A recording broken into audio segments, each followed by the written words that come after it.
Hello everyone. My topic is prepositions.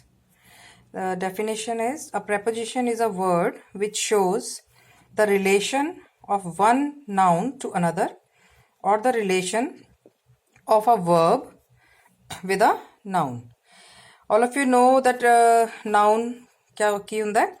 ਨਾउਨ ਕੋਈ ਵਸਤੂ ਕੋਈ ਜਗ੍ਹਾ ਦਾ ਨਾਮ ਔਰ ਵਰਬ ਹੁੰਦੀ ਹੈ ਜਿਹੜੀ ਕਿਰਿਆ ਜਿਹਨੂੰ ਆਪਾਂ ਪੰਜਾਬੀ ਚ ਕਿਰਿਆ ਕਹਿੰਦੇ ਆ ਤਾਂ ਇੱਕ ਨਾउन ਦਾ ਦੂਜੇ ਨਾउन ਦੇ ਨਾਲ ਔਰ ਇੱਕ ਵਰਬ ਦਾ ਨਾउन ਦੇ ਨਾਲ ਰਿਲੇਸ਼ਨ ਯਾਨੀ ਕਿ ਰਿਸ਼ਤਾ ਜਿਹੜਾ ਦੱਸਦੇ ਆ ਦੈਟ ਦੇ ਆਰ ਕਾਲਡ ਦ ਪ੍ਰੈਪੋਜੀਸ਼ਨਸ ਮੈਂ ਦੋਨਾਂ ਦਾ ਇੱਕ ਐਗਜ਼ਾਮਪਲ ਦੇ ਦਿੱਤਾ ਹੈ there is a book on the table ਹੁਣ ਬੁੱਕ ਵੀ ਨਾउन ਹੈ ਟੇਬਲ ਵੀ ਨਾउन ਹੈ ਵਸਤੂ ਹੈ ਦੋਨੋਂ ਤਾਂ ਉਹਦੇ ਵਿਚਕਾਰ ਔਨ ਹੈ ਇਹ ਪ੍ਰੈਪੋਜੀਸ਼ਨ ਹੋ ਗਈ ਯਾਨੀ ਇੱਕ ਨਾउन ਦਾ ਦੂਜੇ ਨਾउन ਦੇ ਨਾਲ ਰਿਲੇਸ਼ਨ ਦੱਸ ਰਹੀ ਹੈ ਕਿ ਬੁੱਕ ਜਿਹੜੀ ਹੈ ਉਹ ਟੇਬਲ ਦੇ ਉੱਤੇ ਪਈ ਹੋਈ ਹੈ ਹਰ ਪ੍ਰੈਪੋਜੀਸ਼ਨ ਦਾ ਆਪਣਾ ਆਪਣਾ मीनिंग ਹੁੰਦਾ ਹੈ ਜਿਵੇਂ ਨੈਕਸਟ ਹੈ ਹੀ is looking at the picture ਹੁਣ ਇੱਥੇ ਲੁਕਿੰਗ ਆਈਐਨਜੀ ਲੱਗੀ ਹੋਈ ਹੈ ਪਤਾ ਲੱਗ ਰਿਹਾ ਵਰਬ ਹੈ ਦੇਖਣਾ ਠੀਕ ਹੈ ਜੀ and this is the picture ਮਤਲਬ ਇਹ ਨਾउन ਯਾਨੀ ਨਾउन ਦਾ ਵਰਬ ਦੇ ਨਾਲ ਔਰ ਨਾउन ਦਾ ਨਾउन ਦੇ ਨਾਲ ਜਿਵੇਂ ਤੁਹਾਨੂੰ ਮੈਂ ਡੈਫੀਨੇਸ਼ਨ ਦਿੱਤੀ ਸੀਗੀ ਉਹਦੇ ਦੋ ਅਲੱਗ-ਅਲੱਗ ਐਗਜ਼ਾਮਪਲਸ ਹੋ ਗਏ now we have the kinds of preposition kinds ਮਤਲਬ ਇਹਦੇ ਟਾਈਪ ਕਿਹੜੇ-ਕਿਹੜੇ ਹੁੰਦੇ ਆ simple preposition compound preposition and ਫਰੇਜ਼ਲ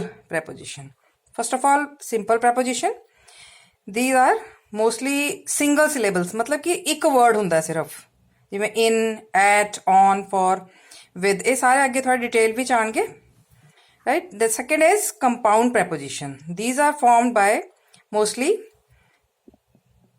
modifying some other words ਕੁਝ words ਨੂੰ modify ਕਰਕੇ modify ਮਤਲਬ ਉਹਦੇ ਅੰਦਰ ਥੋੜੇ change ਲਿਆ ਕੇ ਜਦੋਂ ਆਪਾਂ prepositions ਬਣਾਉਂਦੇ ਆ they are called the compound preposition ਜਿਵੇਂ कि by prefixing a preposition यानी किसी भी word दे मुरे prefix करना मतलब अगे कोई word fix कर देना ठीक है जी preposition दे अगे या किसी word दे अगे आपा a लगा दिए या आपा b लगा दिए किसी भी different nouns दे अगे adjectives दे अगे या adverbs दे अगे noun वस्तु adjective विशेषण adverb जिहड़ा है adjective plus verb तो मिलके बने है it means कि verb दी विशेषता दसदे हैं जिहड़े सो जिवें विदाउट ये थोड़ी प्रैपोजिशन है मुरे आप विद लगा दिता टू भी थोड़ी प्रैपोजिशन है मुरे इन लगा दिता तो इन लग गया कि आउट लग गया ठीक है जी विद ए लग गया देखो इतने अक्रॉस दे विच इत्थे बी लग गया बिलो जिवें तुहानूं उपर दस्सिया मैं बिफोर बिसाइड बिटवीन इत्थे अमंग दे विच ए लग गया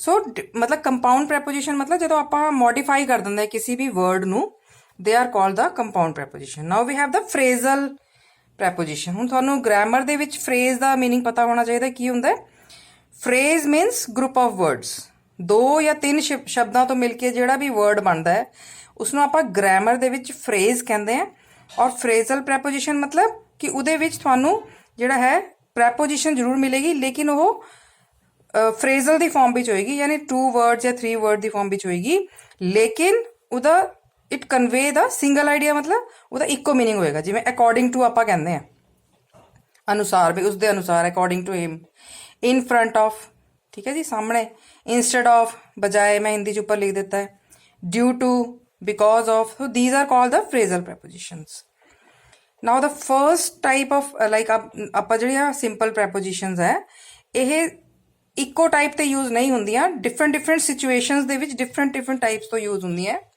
सो first is preposition of time and date यानी समय और तरीक वगैरह जो आप दसनी होंगी है तो किहड़ी प्रैपोजिशनस नूं किद्दां यूज किया जाता है वो मैं तुहानूं दस रही हाँ पहले नंबर ते है at is used for fix time बिल्कुल जो तुसीं एग्जैक्ट किसी नूं टाइम दसना हुंदा है ना तो 9 o'clock 10 o'clock तो तुसीं एट लगाना है एट 9:30 एट 10 o'clock 10:30 कोई भी टाइम होवे लेकिन वो बिल्कुल फिक्स टाइम है जिवें मैं स्कूल जाता है भी इन्ने बजे तो तुसीं इहदे पर मूहरे हमेशा एट लगाओगे कोई भी टाइम दसना है तुसीं सैकेंड है थोड़ा पॉइंट फैसटिवल जो आप फैसटिवल यानी त्योहारों की गल करते हैं which mark a point of time in the year जिवें my brother came home at Diwali या दीपावली जो भी तुसीं एट होली एट क्रिसमस तो फैसटिवल दसन लई भी एट लगाते हैं थर्ड जो थोड़ा पॉइंट है at the is used to denote indefinite period मतलब ਜਿਹੜਾ ਪੱਕਾ ਨਹੀਂ ਹੁੰਦਾ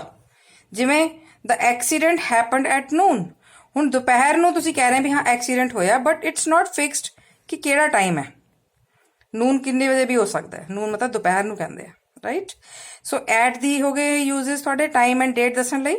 ਨਾਓ ਔਨ, ਔਨ ਜਿਹੜਾ ਹੈ ਤੁਹਾਡਾ ਡੇਜ਼ ਲਈ ਹੁੰਦਾ ਹੈ, ਜਿਵੇਂ ਕਿ ਸੰਡੇ ਮੰਡੇ ਜਾਂ ਦੀਵਾਲੀ ਡੇ ਅਗਰ ਆਪਾਂ ਲਗਾ ਦਿੰਦੇ ਆ ਨਾ ਅੱਗੇ, ਤਾਂ ਉਸ ਦੇ ਲਈ ਹਮੇਸ਼ਾ ਔਨ ਲਗਾਉਂਦੇ ਆ, ਰਾਈਟ।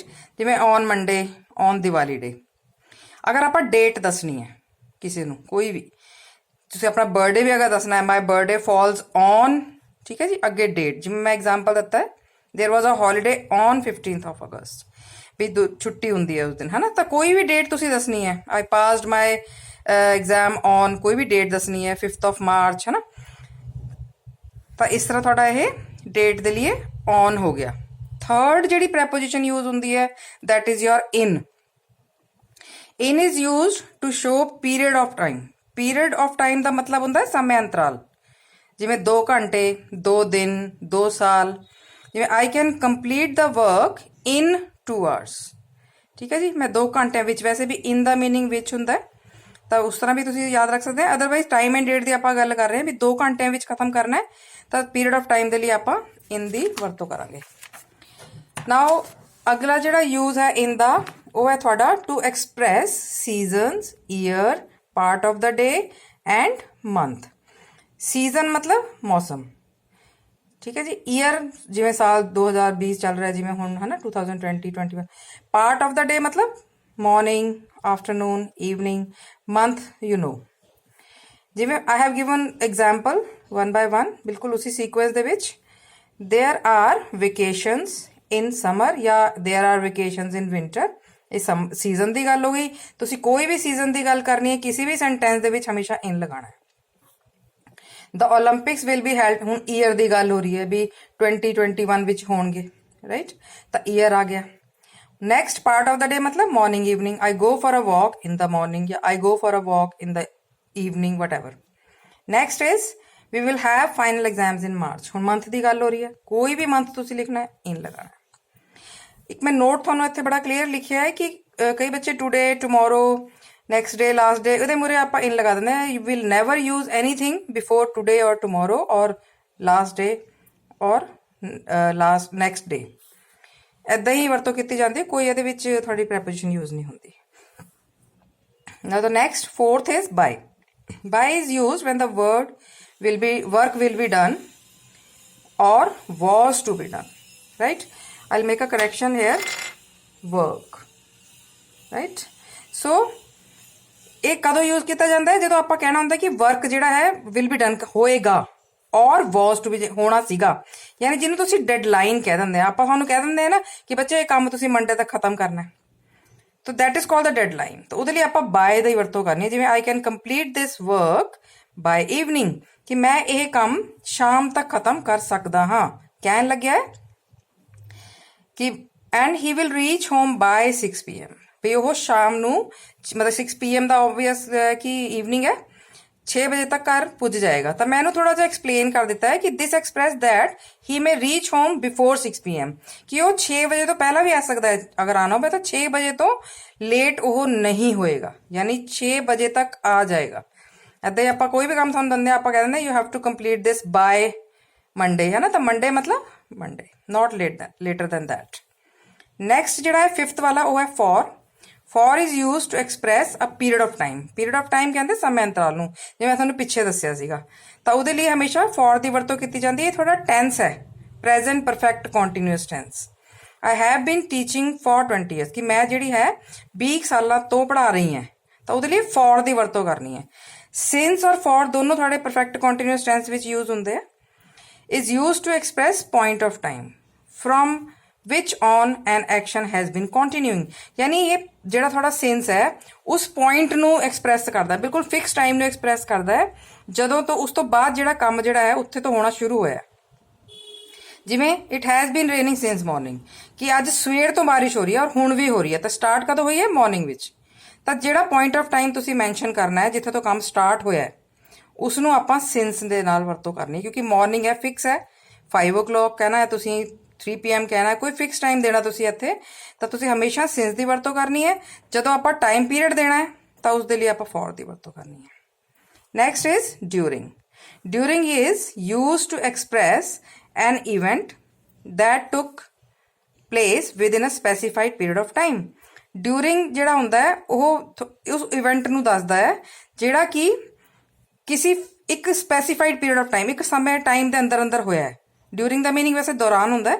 ਇਹਦਾ ਐਗਜ਼ਾਮਪਲ ਹੈ ਦ ਥੀਵਸ ਐਂਟਰਡ ਦਾ ਹਾਊਸ ਡਿਊਰਿੰਗ ਨਾਈਟ। ਹੁਣ ਇੱਕ ਫਿਕਸ ਪੀਰੀਅਡ ਆਫ ਟਾਈਮ ਹੈ ਵੀ ਰਾਤ ਦੇ ਦੌਰਾਨ ਹੀ ਆਏ ਹੈ ਚੋਰ ਅੰਦਰ। ਇੱਦਾਂ ਹੀ ਦ ਸਕਿਨ ਗੈਟਸ ਡਰਾਈ ਡਿਊਰਿੰਗ ਦਾ ਵਿੰਟਰ, ਵੀ ਵਿੰਟਰ ਦੇ ਵਿੱਚ ਡਰਾਈ ਹੋ ਜਾਂਦੀ ਹੈ ਸਕਿਨ। ਤਾਂ ਜਿਹੜੇ ਸਪੈਸੀਫਾਈਡ ਪੀਰੀਅਡ ਆਫ ਟਾਈਮ ਦੇ ਅੰਦਰ ਕੰਮ ਹੁੰਦਾ ਹੈ, ਇਵੈਂਟ ਹੁੰਦਾ ਹੈ, ਉਸ ਦੇ ਲਈ ਆਪਾਂ ਡਿਊਰਿੰਗ ਦੀ ਵਰਤੋਂ ਕਰਦੇ ਹਾਂ।